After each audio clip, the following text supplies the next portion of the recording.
Thank you and good evening.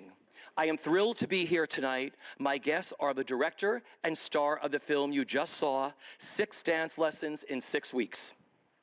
Allan Seidelman is a 2-time Emmy Award-winning director of stage, screen, and television, working with such stars as Elizabeth Taylor, Mary Tyler Moore, Angela Lansbury, Ellen Burstyn, and of course, Gena Rowlands on this film and also on Grace and Glory with Diane Lane.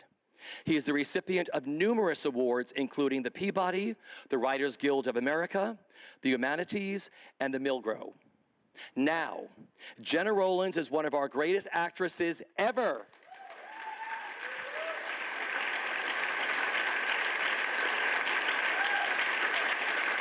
Her 60-year career spans film, television, and theater. She is celebrated for helping to usher in a bold new commitment to realism in American screen acting in the 1960s and 70s with her grittily layered, emotionally fearless performances for her husband, writer-director John Cassavetes. Oh, yes. Their 10-picture collaboration, which included such films as Shadows, Faces, and Opening Night, earned Rowlands 2 Oscar nominations for Best Actress in A Woman Under the Influence and Gloria.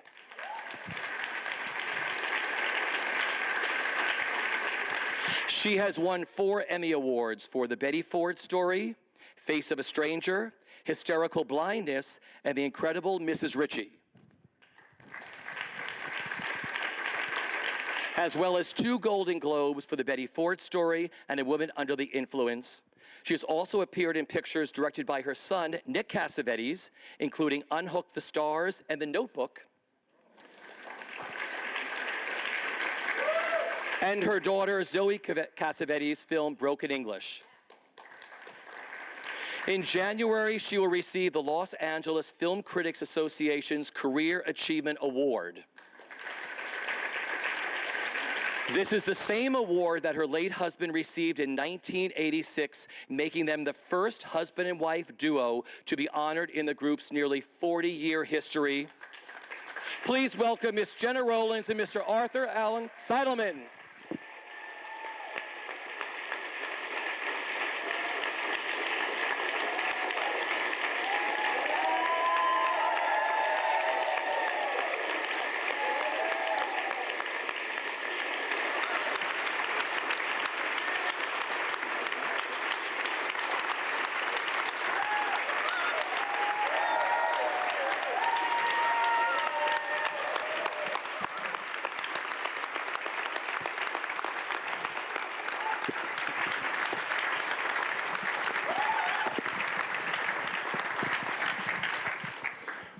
Welcome. How are you tonight? Well, fine.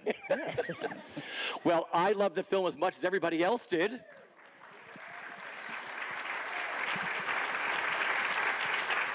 Thank you. Gena, how did this film come about for you, and what interested you in the project and the script?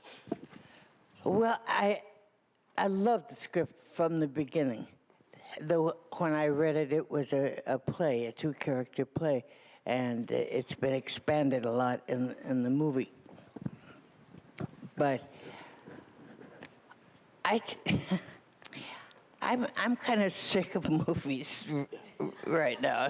They're so bloody and violent, and I was really very happily surprised to read this one, and I like the fact that there's so much comedy in it, and I never get to do comedy, so I was very happy. And then one of my favorite directors in the whole world was doing it, so what could I say?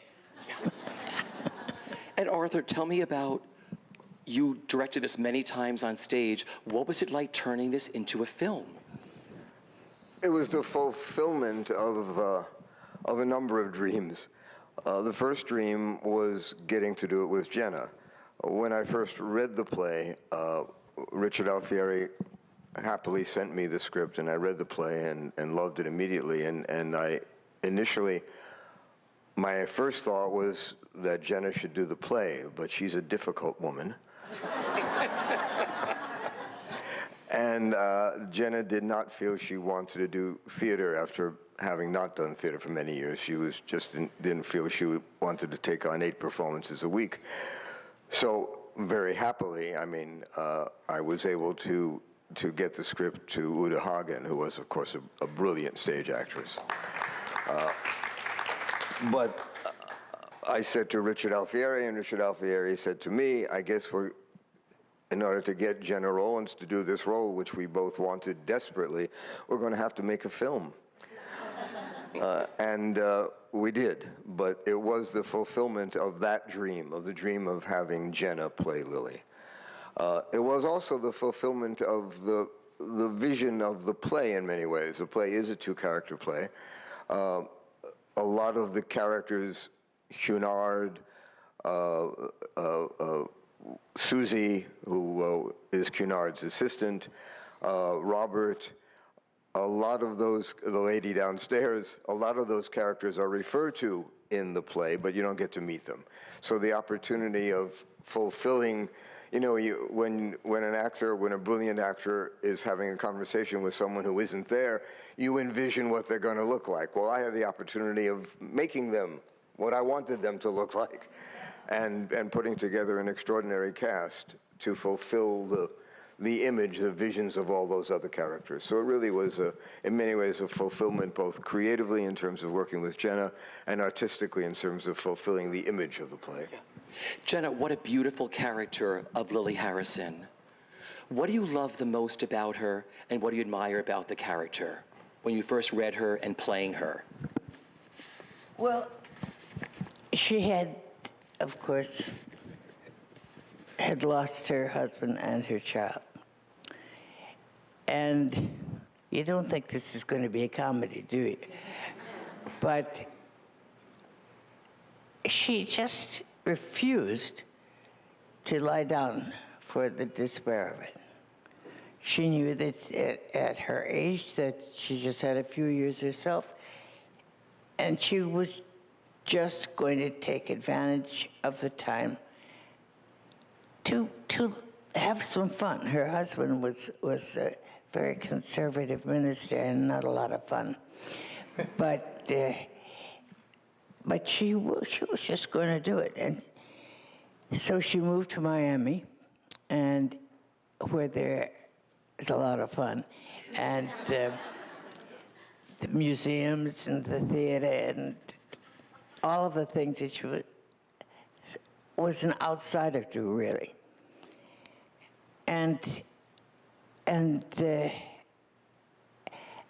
I was impressed with a person who would not let something as terrible just ruin their lives. And I liked that about her.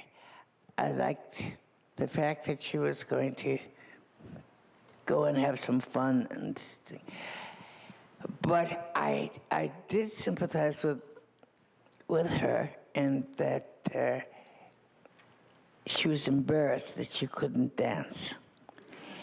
And so when she got to Miami, she called a dance place and got someone to come teach her privately, because she just didn't want someone to see this old lady tottering around and not knowing any of the steps.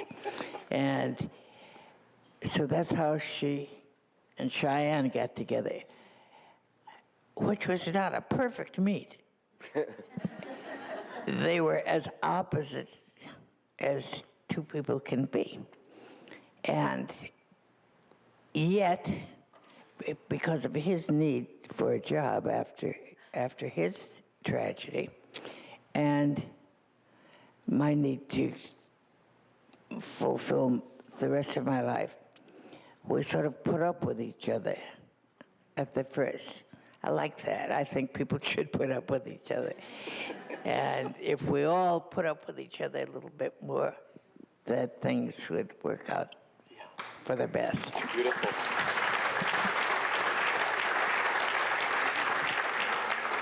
And you two got to work together again. Yeah. Yes. Yeah. Happily. Because talk about, you had done Grace and Grace and Glory. Yeah. With Diane Lane. With Diane Lane. And working with Jenna is an incredible experience.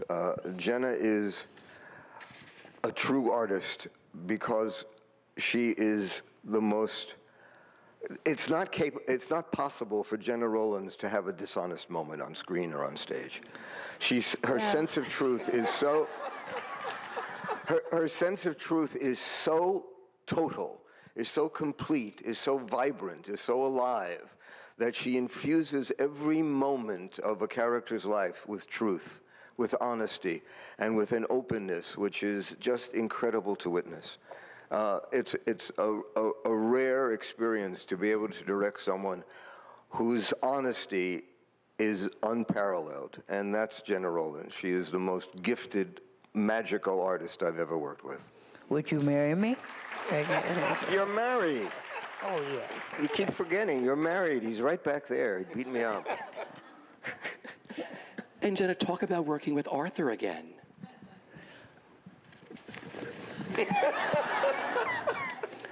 Well, I would love to work with Arthur anytime. Anytime. It's one of my favorites in the world, and he's so kind with his actors. He really, you do love your actors, don't you? Or you just put him on a show? Most of the time. Yeah. And Yes, it's easy and fun, and you look forward to going to work every day. I certainly hope that we will. And it's a comedy. I love the idea of doing a comedy. It's so peculiar to hear people actually laughing and having a good time. Usually I'm dying in which I am in this too, to get right down to it. But it's awfully nice to hear the laughing. Sure. You know, Jenna, the chemistry between you and Cheyenne Jackson is perfect in this film. I like him very much. What was it like working with Cheyenne? Talk about working together. I didn't know him at all, and I'd never seen him perform. And I'd heard good things about him. But what I liked about him was that he's a very subtle actor. You can tell what he's thinking, everything that's going on emotionally with him, without him making a big deal out of it. It was a great pleasure to work with him. What Jenna and Cheyenne both have is a remarkable generosity. They give of themselves to each other, and that's something every actor needs to do. The scene is not about you; it's about the other person, and that giving, that openness, is what creates that chemistry. What creates that beautiful symbiotic relationship that develops. They were both supportive of each other, open to each other, welcomed each other's instincts, and it just made for beautiful music. Yeah. You know, you're also a celebrated stage director. And I know that a lot of film directors, some like to do a lot of rehearsals, some don't like to do much of any to sort of keep it, the spontaneity in there. What was the rehearsal process like, Jenna, with you and Cheyenne, and how did you work on rehearsals? Was there a lot of rehearsal? Was there a little rehearsal? We had 2 weeks of rehearsal in Los Angeles before we went to Budapest. Yes, Budapest. Where else would you do a film that takes place in Florida? Isn't that wild? Did you know it was shot in Budapest? It was the obvious choice. We thought about Helsinki, but Budapest won.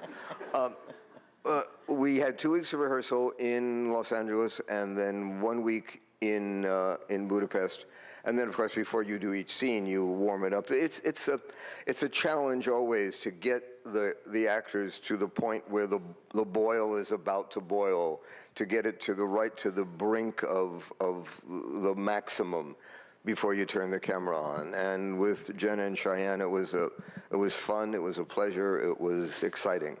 But that's what the rehearsal procedure was like. Yeah. Working in film, Jenna, you've worked with so many brilliant directors. Do you prefer one to the other? like a lot of rehearsal opposed to a little rehearsal, or it doesn't really matter? I don't know.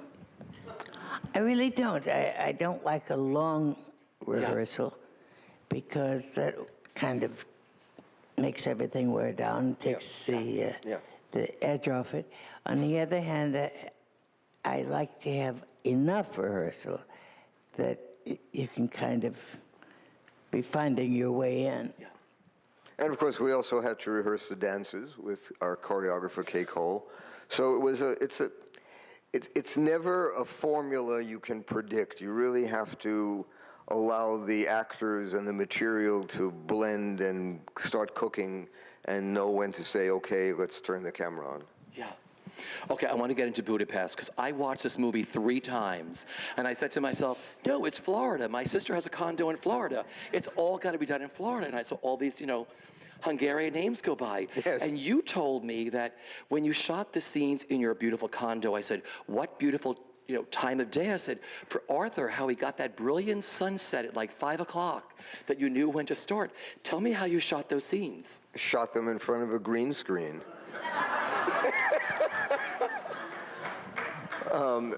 Everything all the interiors were shot in Budapest. Every single interior. So when the condo, outside that beautiful picture window is a piece of green plastic. And then the brilliance of Vilmos Zsigmond, who is a brilliant genius cinematographer and creates natural light like God. Except Vilmos does it when you ask him to, and the way you ask him to do it. So the sunlight that comes streaming in the room was Vilmos's creation. The green screen, we then went to Florida for a week, shot all the exteriors, and picked up the shots of the Gulf of Mexico that were then shot by shot inserted into the film. So it was a painstaking but hopefully successful process. Oh, it's seamless when you watch us, right? Thank you. His lighting in the close-ups are absolutely stunning when you look at this film. He's a major artist. He's been a major artist for decades. Close Encounters, the list of credits is incredible. But it was so beautiful to watch it in this, absolutely stunning. Jenna, you have always chosen such imperfect and emotionally complex women to play, like Lily Harrison. Is this something you look for when you're given a script? Perhaps I am drawn to it because I am an imperfect person too. But I do like a complicated person because actually everyone is complicated. And it's a great pleasure to figure it out and to work with it and hope that you can solve it. It's a mystery. It's always a mystery. Yeah. We've collected some questions from the audience, and one that strikes my mind right away is someone asked, how do you know when you found a character? When you're working on a character and working on a film, how do you know you're there and you're ready to film? Well, John gave me one of the best pieces of advice that I've ever had. We were doing Woman Under the Influence, and it had a very tricky beginning. And I couldn't quite figure it. And so I said, John, could you help me a minute? And he said, sure. And I said, I don't quite understand what my character is doing he said, Jenna, stop right there. He said, I wrote the film, and I wrote it with you in mind for this character, and you read it, and you accepted it. Now do it, he said. That's perfect. That has guided me a lot. love that. I want to go back to the beginning of your careers, both of yours, for a moment. Jenna, I read where you said, acting is the only thing I ever wanted to do. Tell me why, and what was that defining moment for you when you knew acting was all you ever wanted to do?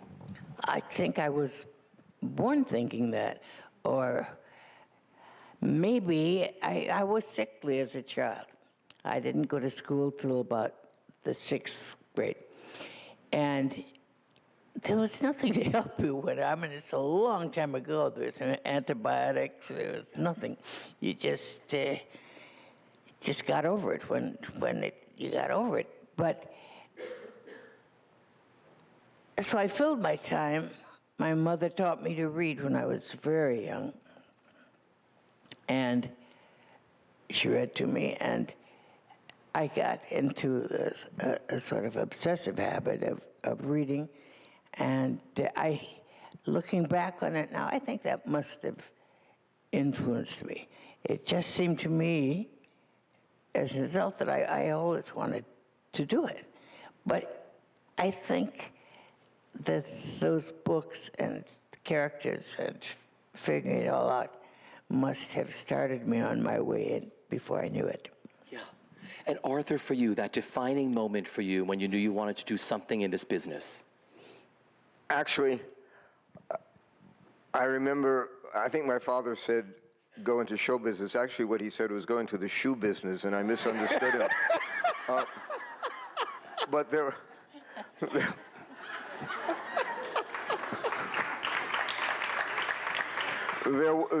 was actually a defining moment. I thought I was going to be a writer. I thought I was going to be a lawyer, but I wanted to immediately be Clarence Darrow and didn't want any intermediate steps. But I had taken a directing class at Whittier College, where I got my bachelor's. And I directed a scene from Menagerie. And the scene where the glass animal, Tom has broken Laura's little glass animals. And I had designed this sort of crossfade as Tom goes out on the balcony for one of the speeches, and his sister is putting together her little glass animals, which are now in pieces.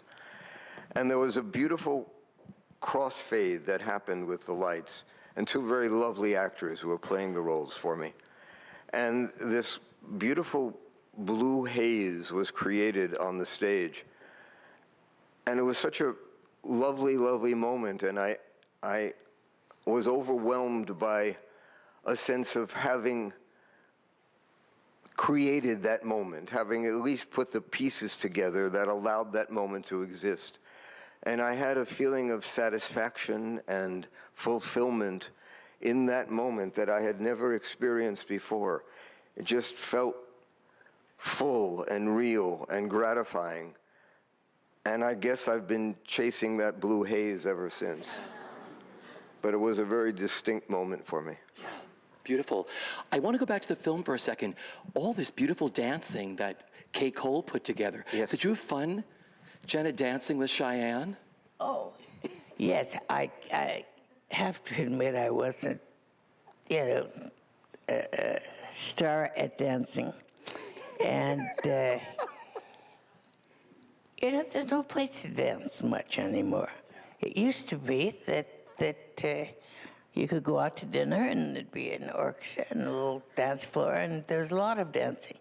But now I think real estate has probably become so expensive that they just close them down. And you're right, you can dance on the tabletop, but not in a ballroom. Yeah, but I did learn several dances that I had not polished up, and Cheyenne is a very good dancer, and I learned a lot from this movie. Yeah. Were those shot in Budapest? Yeah. Every interior, whether it's the condo or the ballroom or the dance studio, every time we were indoors, we were in Hungary. So it was all shot in Budapest, yeah. And every one of our wonderful supporting cast, which is such a wonderful ensemble, all came to Budapest, and every time. For example, when we arrived at the Dan Cesar Hotel, that beautiful exterior, the drive-up is in Florida, but the interior of the ballroom is in Budapest. Movie making at its best. It just looks so exciting. It was like a throwback to the old days of MGM when you came into the ballroom with you and Cheyenne, all those beautiful dancers. It's really exciting. Yes, it was. Yep. Jenna, you have given us so many legendary performances, including all of them with your husband, the brilliant John Cassavetes.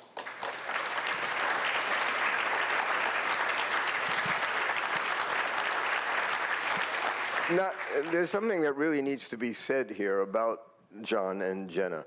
Not only were they brilliant creators, but they together created the American independent film. Yes, and thank you for that.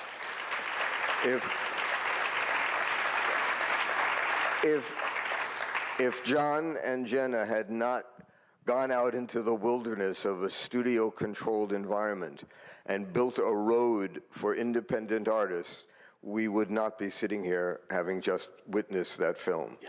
John really made it possible for independent directors to create and to get distribution and for our work to be seen. So we each and every one of us owe him a tremendous debt of gratitude, and Jenna with him.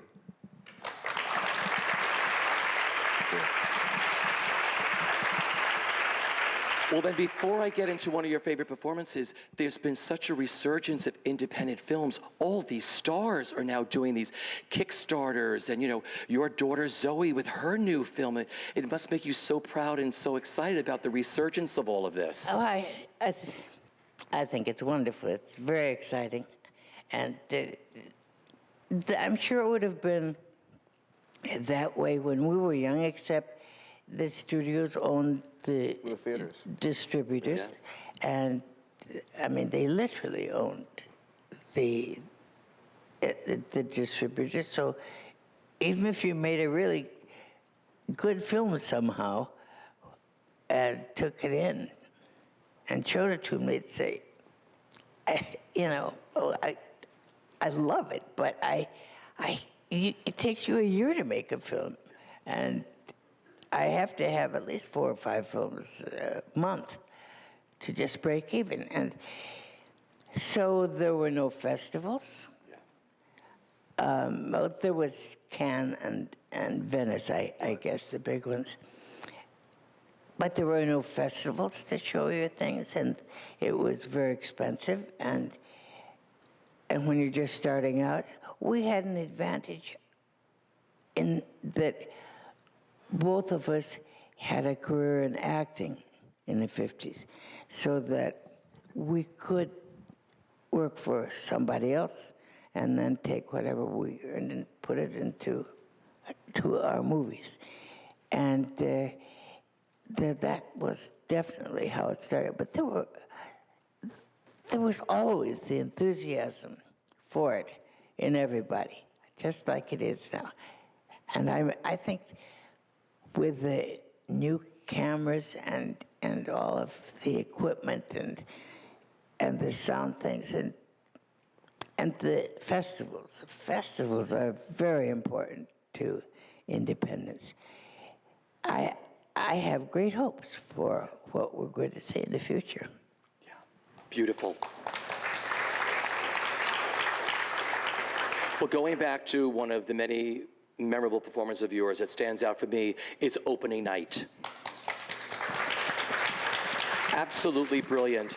How did you film the scene where you go to Joan Blondell's hotel room and get possessed and slam yourself into that door violently? It looks so real. It was. Independent filmmaking. Yeah, it limped off of the scene. Yes. But she was so funny, too, Joan Blondell, because she'd worked within the system for many, many years. And when she first came to do the part in John's picture, she would look around and she'd say, and I said, can I get you something? Or, you know, she said, no, I can't tell if people are talking to me or they're talking to each other, or we're talking for the camera. And it's true. There was a great deal of difference in that. And she very quickly got onto it and was very pleased with it. But I thought it must be really, really hard to sit there and think, is he talking to me? Or is it... But we had a lot of fun. Yeah. Because Peter Falk was sort of the same way when Peter first started. Yes. He didn't understand that whole thing until he did. It became very freeing, didn't it? Yes. Peter also said, I don't know what you're talking about. John had said, well, you don't have to. You're just naturally talented. Yeah. Do it, you know. And, but he had done so much television, and he was a big television star, and people loved him, and they identified with that character that he did. And but you don't have to do it very long to break certain habits and form other ones, good or bad. But yes, I loved working with Peter. Yeah. You know, you are both legends in your fields, but what is it like for each of you when you worked with legends? Like when you worked with Bette Davis, what was that like? Well, she was my favorite actress. I think because she was so independent. And when I was young, you were sort of taught to be polite and quiet and, you know, hush and just... So you weren't prepared for Betty. And she would... So when I did the show with her, I instinctively knew that she didn't want you to mention any show she had ever done. I don't know why, but I could feel it. And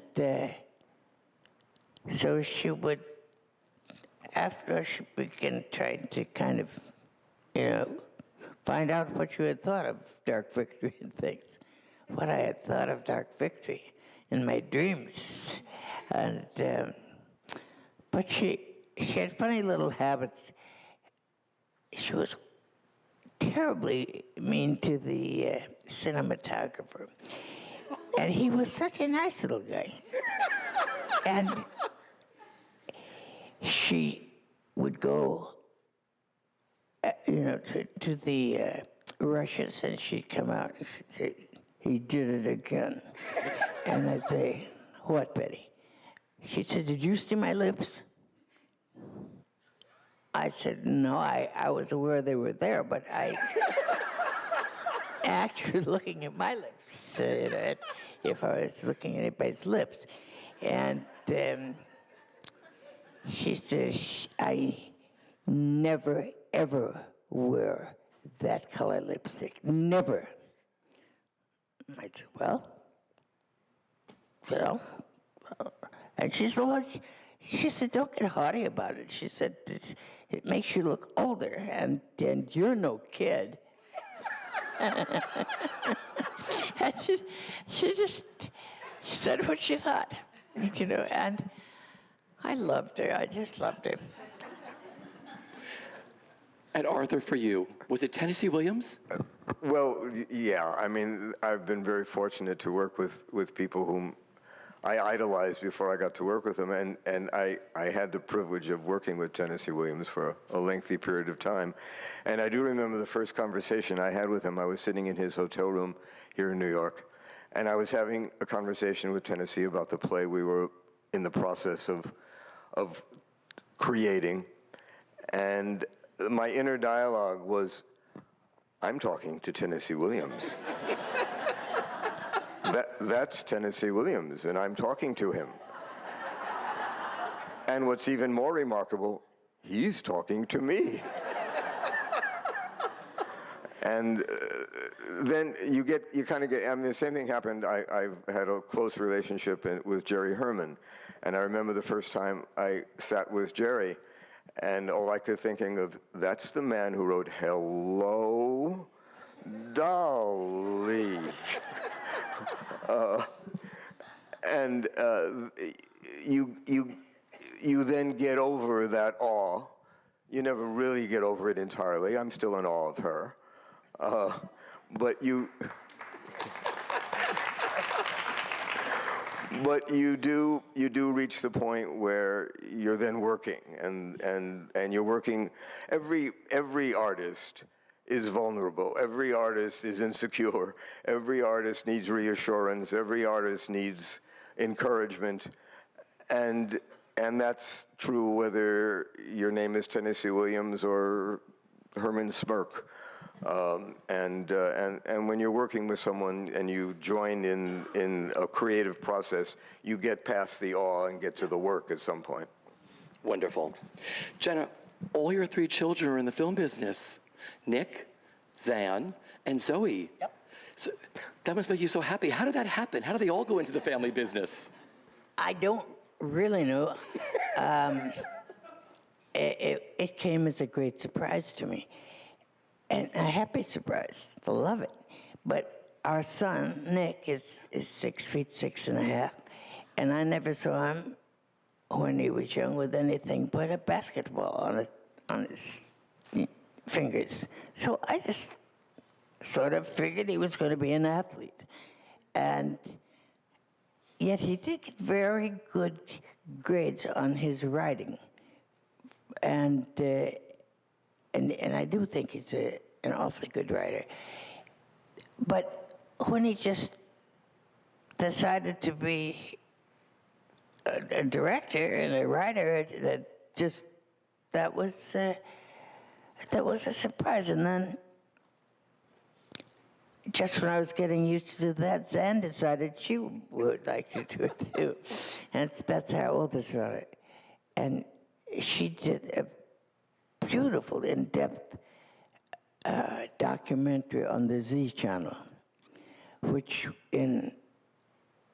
I know a lot of you are younger than you would know about this particular thing. This man created the Z channel in California. Up until then, you never saw anything on television or anything except American movies. And so he started bringing over the French movies and the Italian movies. And it was an explosion. And he was very, very good at it. And it was hard to do because he had a lot of opposition.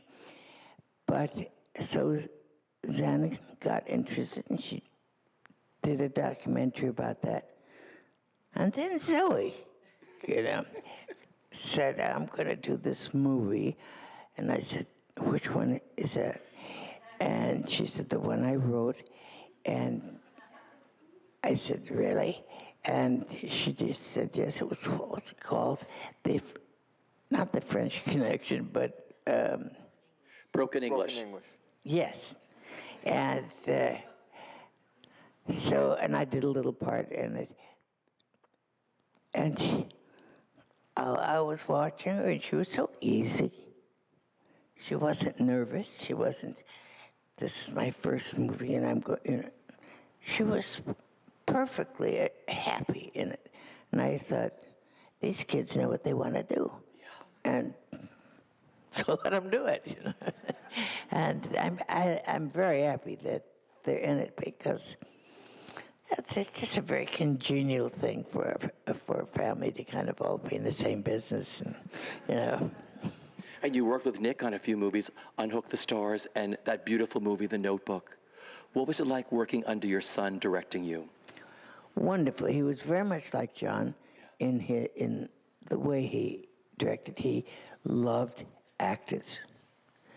And that really, I think, and you do too, though you just don't know it. But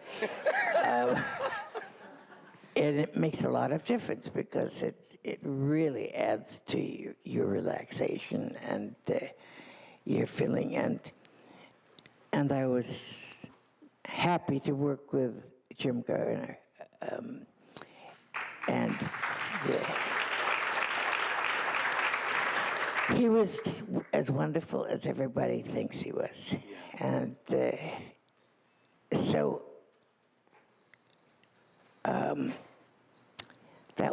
that was considered the chick flick. It was actually called a chick flick. I thought, well, I can take that. I'm a chick. And but I thought it was a little unfair. I thought the movie was a little deeper than that. But and it had those two young actors, Ryan and Rachel, and they were marvelous. And Nick was, again, very easy with all of them, very, very happy with it. And we, then the chick flick had a surprising side. The chicks came to see it and went home and grabbed their husbands by the throat and said, "You're going to see this movie." And so they did. And then they'd come out crying. And it was very strange because it became quite popular with guys too. Oh, yeah. You know, I have a few questions I'd like to take from the audience. They sent these before the film, so I'd like to ask you both a few questions here. There's a Gloria question here. Oh, Miss Rowlands, I've been a fan of your work for many years, as well as a fan of your late husband, John Cassavetes. I admired the collaborative spirit and the spontaneous nature of acting. Would you comment on this creative process between you and your husband?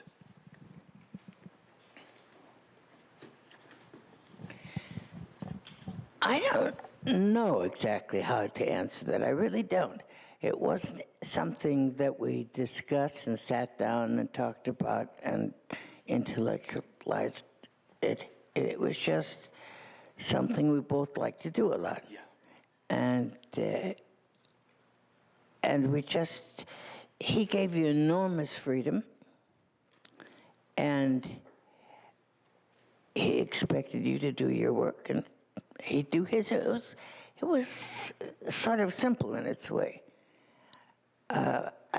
I know a lot of people seem to think that we talked about the scripts and while he was writing, and I would make a good suggestion. That never happened. He didn't like to discuss his scripts with other people, and that included me. And I was perfectly happy not to. And it worked. It just worked. Yeah. Another question is, my favorite film of yours is Gloria. Gloria fans? I would love to know if there is something special that occurred during the making of that film that you would share. Thank you, someone named Madeline. Well, that movie was not written for me. That movie was written for a very well-known star. And then she turned it down. And I had read it. And I thought, my God, how's anybody turning down such a wonderful part? But she said that her audience felt that she was more glamorous than that story. She thought it was too maternal. I thought, well, it's a point of view, but I said, and then John's agent said, why doesn't Jenna do it? John said, no, she wouldn't be interested. He wasn't interested in it at all. He liked more serious films. And he thought that I would have the good sense to turn it down too.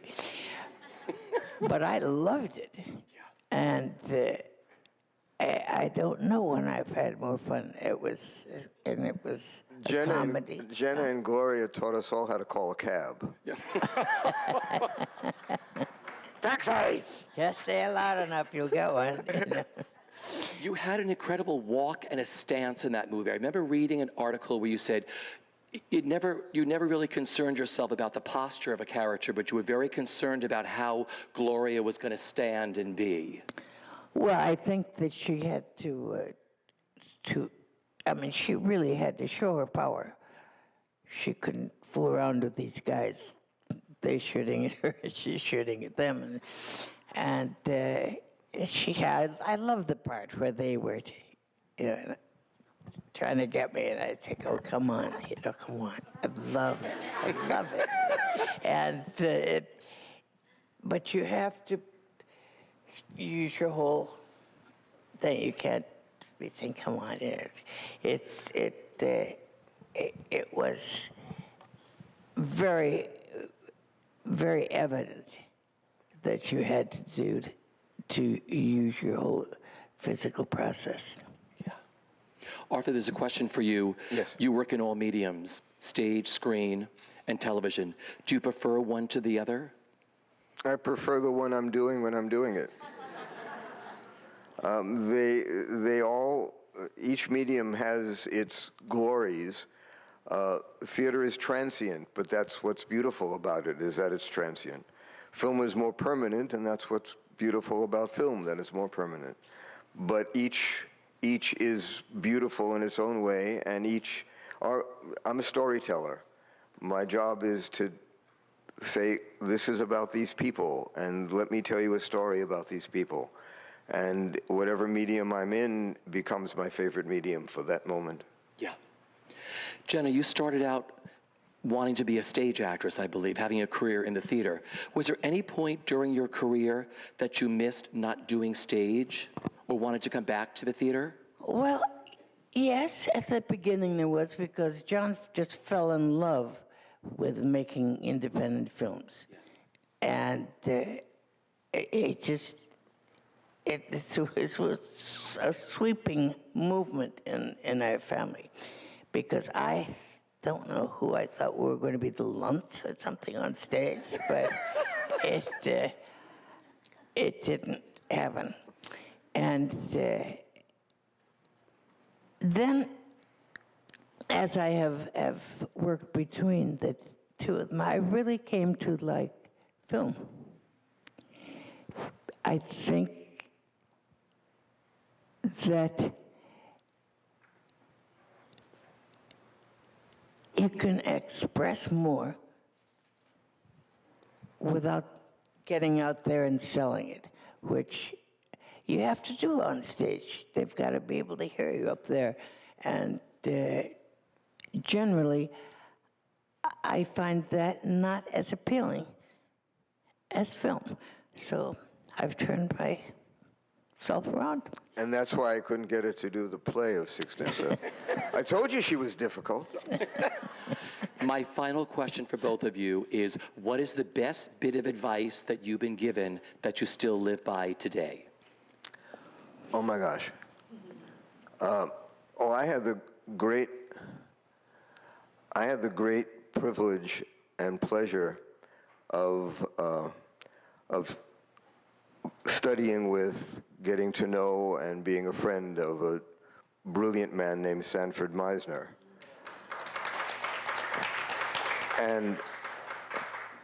And Sandy preached truth, and he talked of the theater as a temple, as a place of honesty, truth, and dedication. And he taught me to honor that, and I carry it with me all the time. To be very frank about what Sandy told me, the theater is a temple. Don't piss in the temple. Honor it, treat it with love and truth, and I try to keep that with me. Perfect.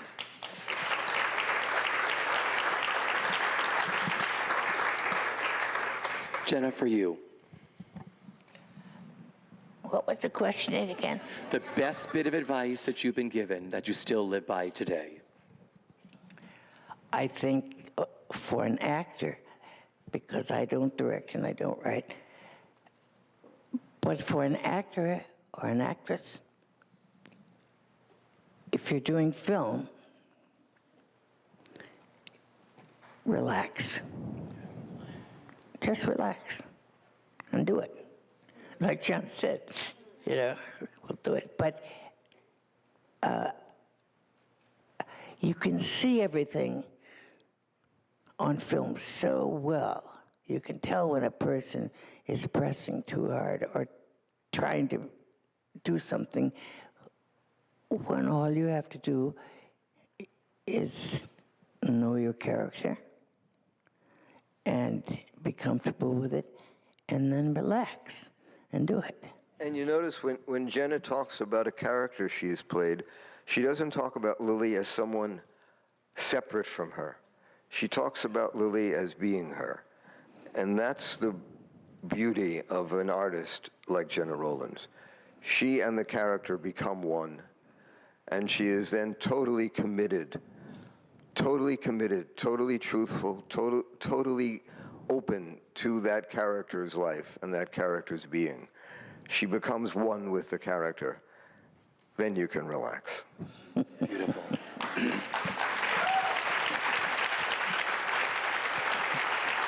Well, I want to thank you for this beautiful film that you have both given us. Oh, I wanted to also announce one of the co-stars and one of the associate producers we are honored to have in the audience tonight. Where's Simon Miller, who played Rita Moreno's son? Where's Simon? Wonderful, wonderful, wonderful. Thank you for your beautiful work in this film. And I want to thank you two for one of the most magical evenings I have spent doing this. Thank you so much. Thank you.